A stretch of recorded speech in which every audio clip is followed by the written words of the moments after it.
guys, and welcome back to my channel. Thanks for tuning in today. So in today's video, I'm just keeping it simple. I'm literally just putting up like a slightly fast forwarded version of me building the Komodo dragon habitat. Now this is a very simple habitat. There was no major buildings or anything in it. I was going to try and do some funky stuff, but decided against it just because the piece count for the zoo is a bit insane and the computer is slowly starting to chug. I can't fast forward the game currently because it starts to chug, but we're getting there anyway with the zoo. I think we've got about 30 animals left, and I'm confident we'll get them all in. I just might not be able to play it too much and move around too quickly. It struggles processing everything. I mean, we have some quite high piece counts as well. What with the dome, bamboo station, and stuff like that. So it's to be expected. I mean, computers generally coping okay with it. But I think, as we add more to it, it's going to slow down a bit. So anyway, this is our Komodo dragon entrance. So I did all the path work in a different video. Not in a different video, just separately. I didn't record that. So the only thing you see is actually me building all the rock work and everything for this habitat. It's a very quick build. I did the path work and had it so it was going underground, so you have this kind of underground viewing area over here that you can just see in this bit of the video here. And then I was going to try and make this look like a dragon, but like my creativity has just been sapped from me at the moment. I'm not feeling overly creative and it's a bit of a struggle to build some new stuff, so I decided just to make it look like a head, and I thought it was quite interesting, this kind of domed rock shape kind of thing going on. So I was just filling in all the gaps, and I put some planters on it a bit later on. And I wanted it so it looked like a mouth, so you were going into the head of the Komodo dragon. But I think I did change some of that later on. I think it looked a bit silly, so I just deleted it all and started it again. Actually, looking back now, I did kind of like how it looked, but I think I was having a little bit of builder's block at the time. So yeah, we're coming up to, well, by the time you see this video, Planet Zoo will have had its first birthday, and I bought the game outright on that day. I knew I wanted it, and yeah, it's been a year since this game's come out, and what a year it's been, I suppose. I mean, who knew that this time last year we'd be in the middle of a global pandemic, eh? Yeah, so, I mean, am I disappointed with Planet Zoo? Yes, is the answer. I am disappointed with Planet Zoo. So mainly because I was hoping there would just be a lot more to the game. I love this game. I absolutely love this game, and I want nothing more than for this game to succeed and be the best it can be. And if I'm critical of it, and if I'm too harsh in this video, because this is partly what this video is going to be, it's going to be me talking about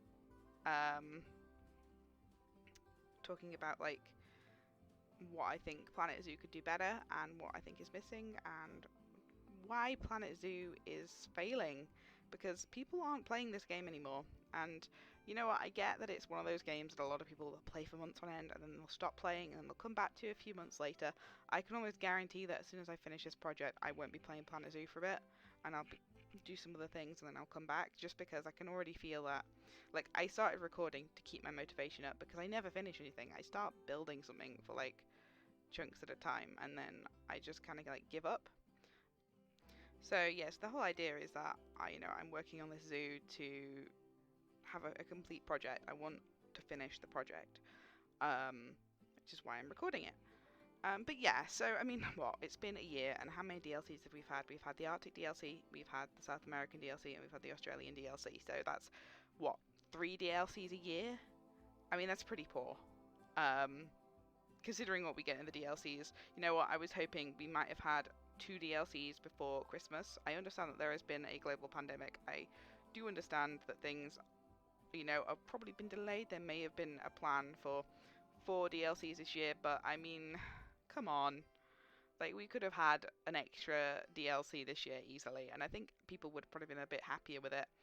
I mean, the sad thing is that they did all this work for the Australia pack, which is one of the best packs, if not the best pack, and it didn't bring people back to the game. So the community is dying.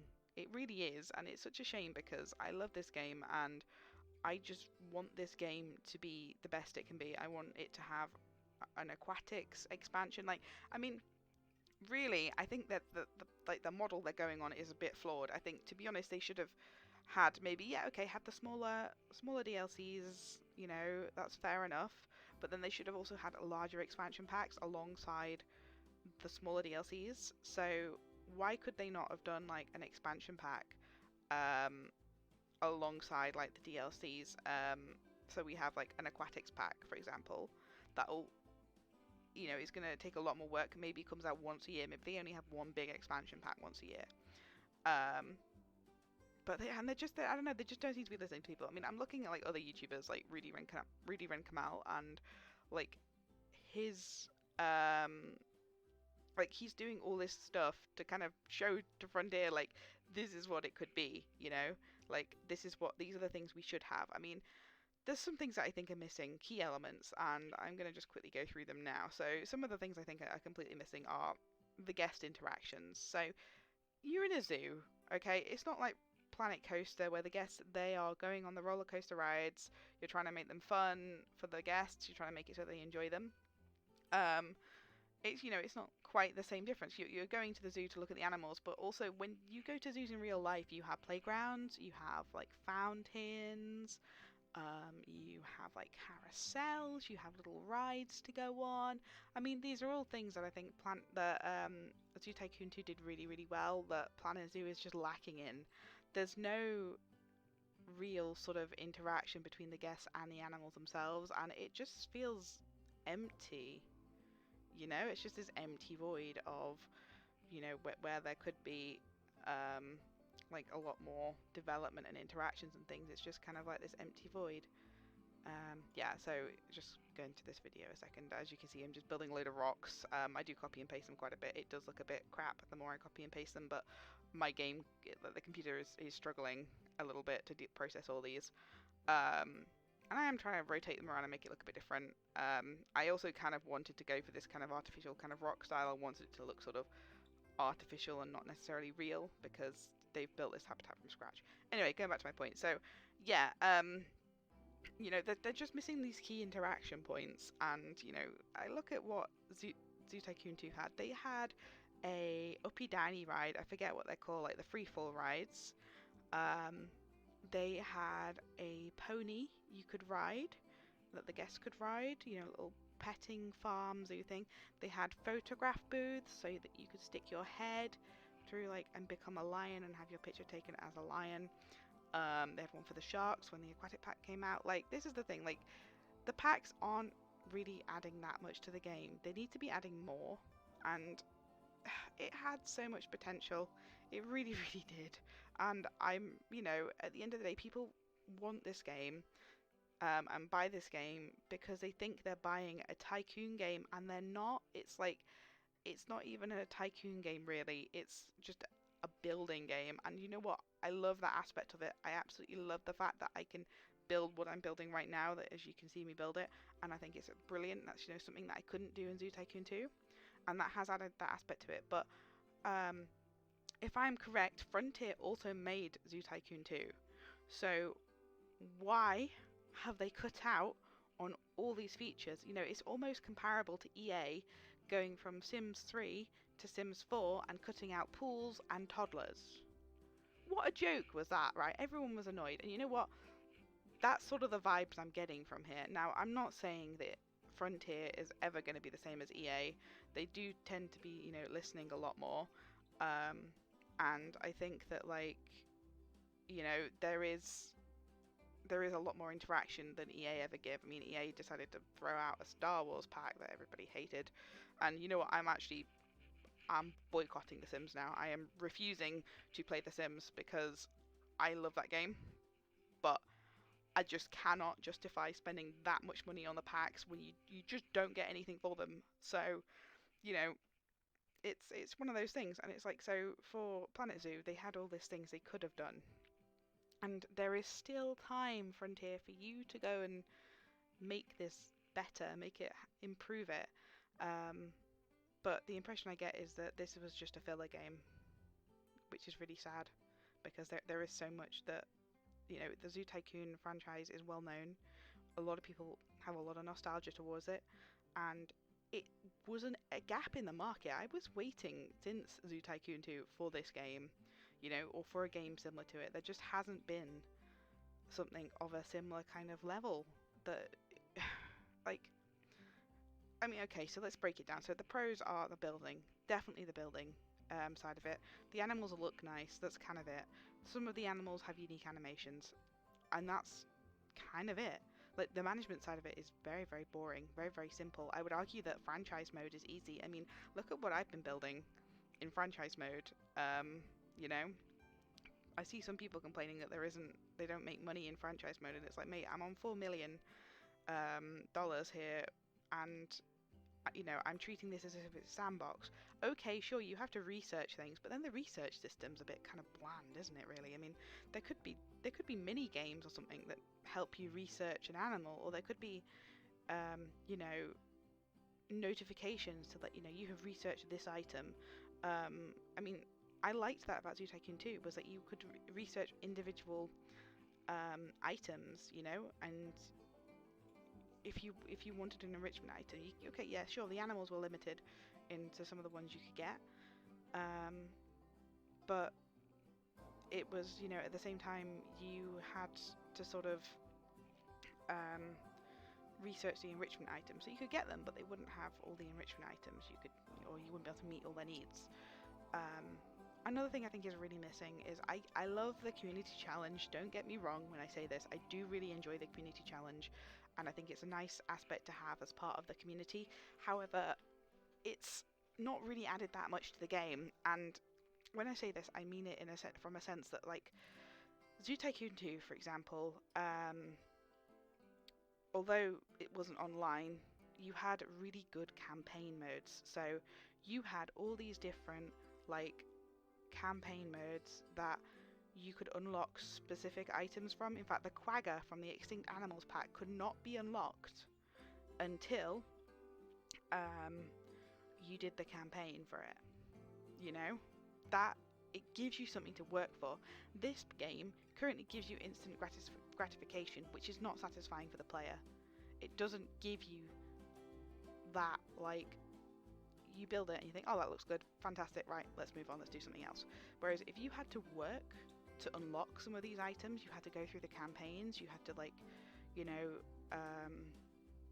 actually, work to get some of these items, I feel like you would appreciate it more. So, for example, one of the favourite items that was in Zoo Tycoon 2 was the Big Cat Climber, and it was basically this, like, shelter that was this like big cat, and things like that we can't build in the game. But if they brought in items that were similar to that, like the Big Cat Climber, like the Blue Whale Research Hall from the Marine Mania pack, these would be things that I think that would bring people back. They'd be having to work for something, and then it's an enrichment item that's unique, it's uniquely designed. Yes, it works for a few different animals, but it's just gives that bit of variety.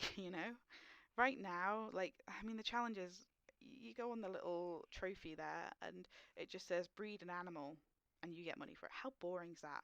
I want, like, that weird celebrity to come to my zoo and have a photo shoot at my zoo, and I've got to go take the photos. I mean, they could easily, we have TGD Cam. I mean, why they haven't got a first person mode in this game is beyond me.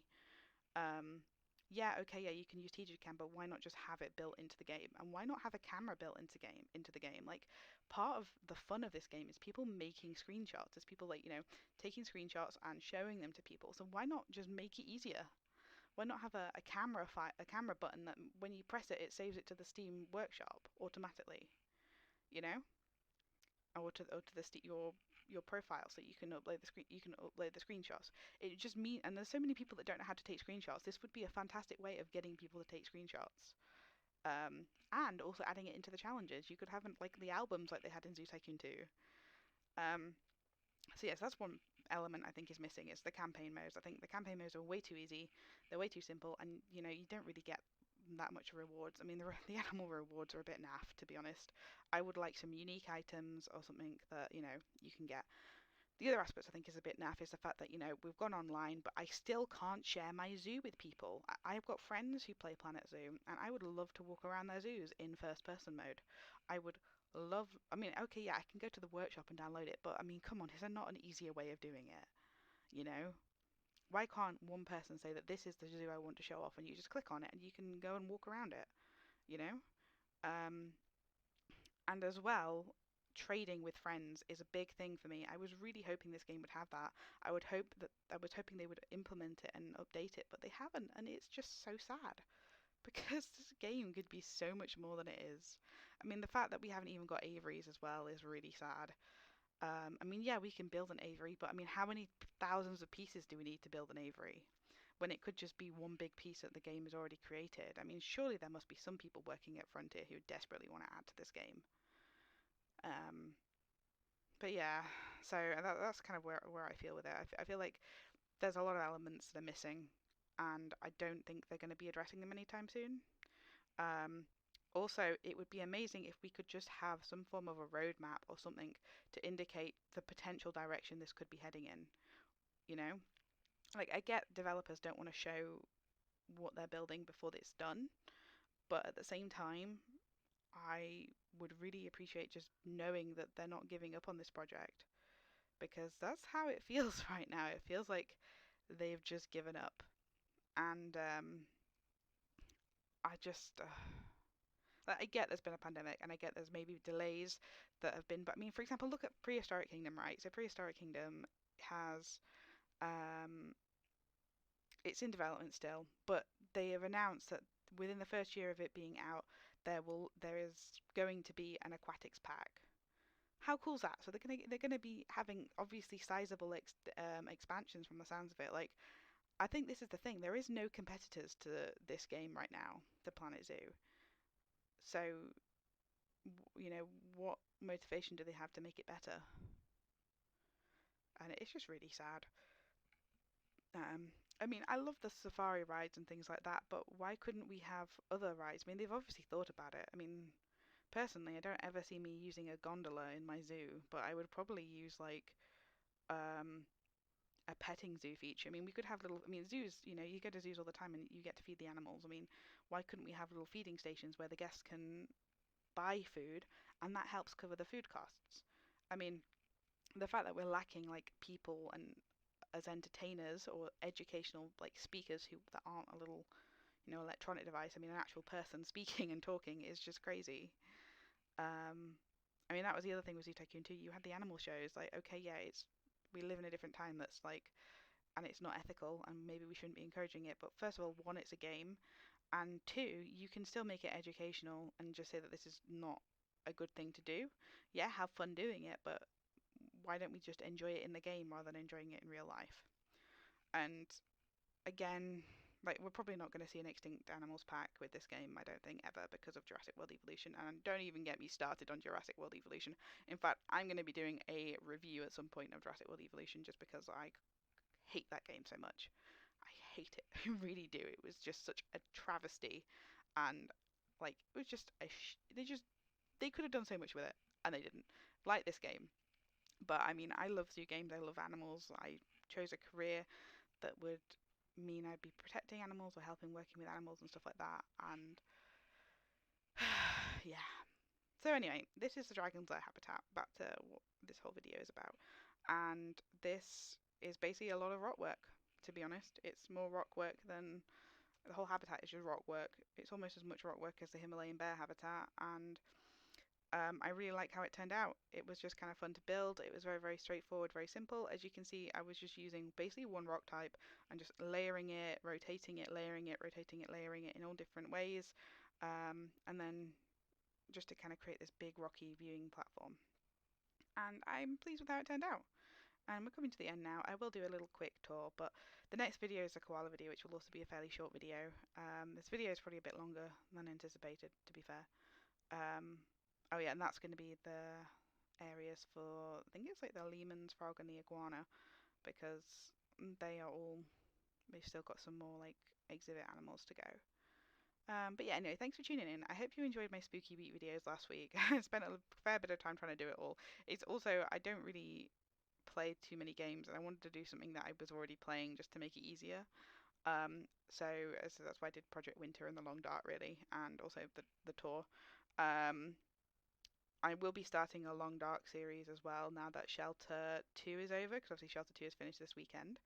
Um, so I'm going to be doing a Long Dark series that'll be released every Sunday, and we're going to just probably play through on Stalker and just see how long we live. So do check that out. Anyway, I will leave you now with the cinematics at the end, and please do subscribe because it gives me a boost as well. And if you do like the video, like it please. And yeah, regular videos every Tuesday and Friday for Planet Zoo at the moment. And then on Sundays is something else. So as I said, we're probably going to be doing the Long Dark series. So if you've not seen the Long Dark, it's a really cool game. One of my favorite games out there. And like the dev team is amazing. I'll be talking all about that while I'm playing. And they'll probably be about half-an-hour episodes, I think. So we'll see how that goes. Anyway, take care guys, and I'll see you in the next one. Enjoy the cinematics.